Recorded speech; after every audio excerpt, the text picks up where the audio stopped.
Britain in the 1960s was a nation racing forward. New motorways stretched across the countryside. Wages were rising, and for the first time in history, ordinary working families could walk into a showroom and drive away in something brand new. The car became more than transport. It became proof that you had arrived, that the future belonged to you and your children. But not every car deserved that trust. Some of these machines carried families into debt, into danger, and into arguments that echoed across kitchen tables for years afterward. Salesmen smiled, brochures promised the world, and thousands of honest people signed on the dotted line, believing they were making the smartest decision of their lives. They were not. What followed for many was a slow unraveling of pride,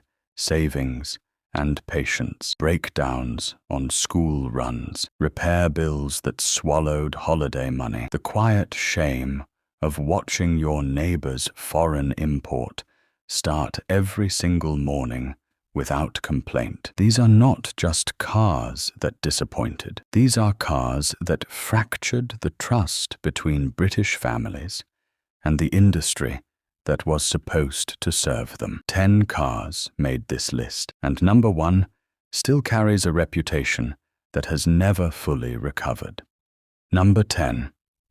The Singer Vogue. The Singer Vogue arrived promising Hillman reliability, wrapped in something a little more refined. Families who stretched their budgets for the Singer badge expected a step above the ordinary. What they received was a car plagued by electrical faults that left headlamps flickering on dark country roads, and a gearbox that grew noticeably rougher with every passing month. Resale values dropped so sharply that owners who tried to trade up within 3 years discovered their Vogue was worth barely half what they had paid. For families who had sacrificed to afford it, the betrayal was deeply personal. Would you have kept smiling at the neighbors, knowing your premium car was worth less than their base model Cortina?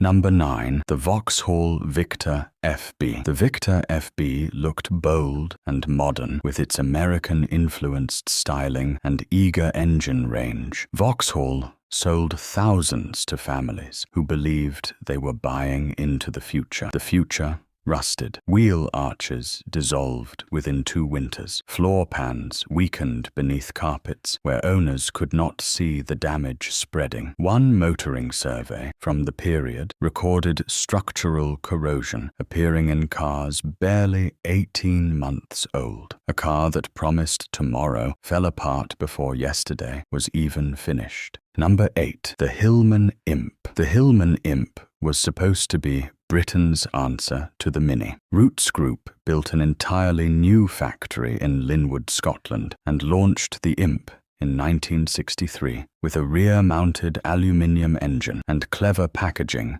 that genuinely impressed motoring journalists on launch day. Then reality arrived. Overheating became so common that owners carried spare water bottles as standard equipment. Throttle cables snapped without warning. Pneumatic throttle systems confused mechanics who had never encountered anything like them. Families who bought an Imp expecting Mini rivaling simplicity instead received a complex machine that punished every skipped service with dramatic consequences. The factory itself struggled with quality control, and early cars left the line with faults that should never have passed inspection.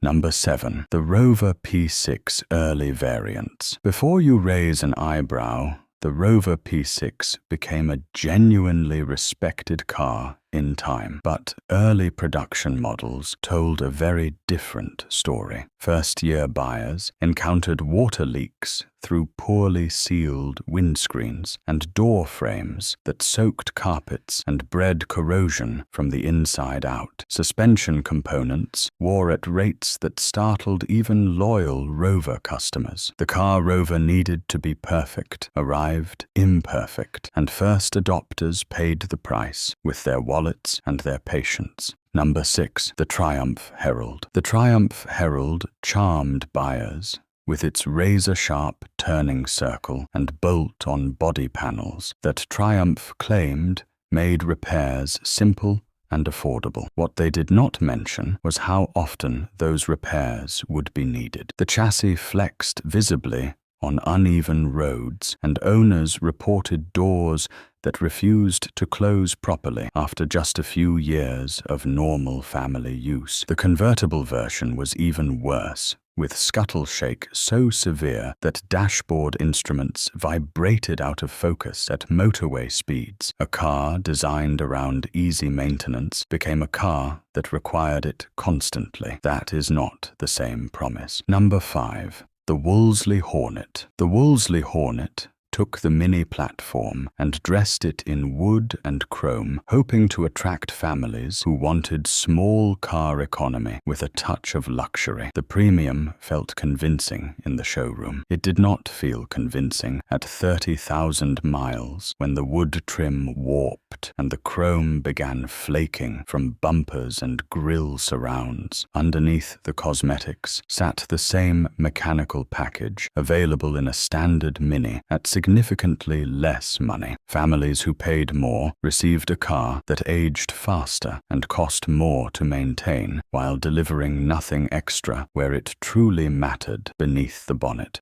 Number 4. The Austin 3-liter. Austin built the 3-liter to compete with Rover and Jaguar in the executive saloon market. It arrived in 1967 with a powerful 6-cylinder engine, smooth ride quality, and a cabin that genuinely felt like a step towards the luxury class. Then, owners discovered the weight. The 3-liter was enormously heavy for its power output, and fuel consumption shocked families who had budgeted carefully for running costs. Worse still, the car developed a reputation for premature rear subframe corrosion that went undetected until damage became serious and expensive. A car built to impress the neighbors slowly became the car neighbors talked about for all the wrong reasons. Number 3. The Sunbeam Rapier Series 4. The Sunbeam Rapier promised sporting elegance at a price working families could almost reach if they stretched. Many did stretch,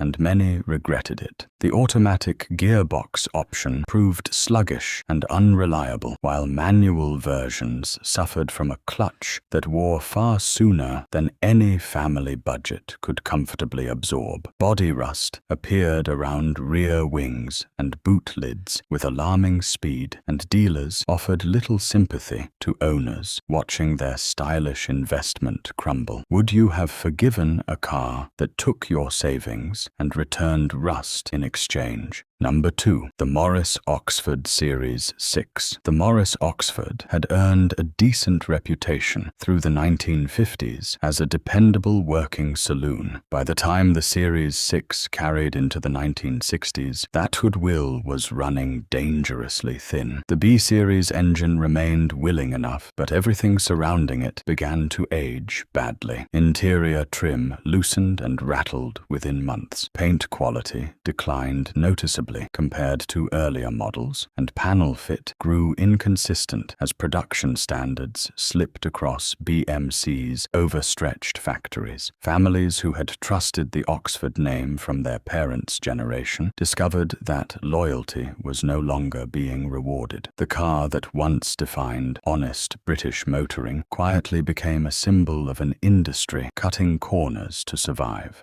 Number 1. The Austin 1100. The Austin 1100 outsold every other car in Britain through much of the 1960s. Thousands upon thousands of families trusted it completely, and it betrayed them on a scale no other car on this list can match. Hydrolastic suspension failed with terrifying regularity, leaving cars sagging at odd angles on suburban driveways across the country. Rust consumed body panels so aggressively that structural integrity became a genuine safety concern for cars barely 5 years old. The most popular family car in Britain was quietly destroying the finances and the confidence of the very families who had believed in it most. The 1960s promised British families freedom, reliability, and a brighter future. While many found it, others were left with costly repairs, constant breakdowns, and broken trust. These 10 cars became symbols of disappointment, proving that the gap between promise and reality can be expensive. If you enjoyed this journey through British motoring history, subscribe for more stories, and let us know in the comments if any of these cars were part of your family's memories.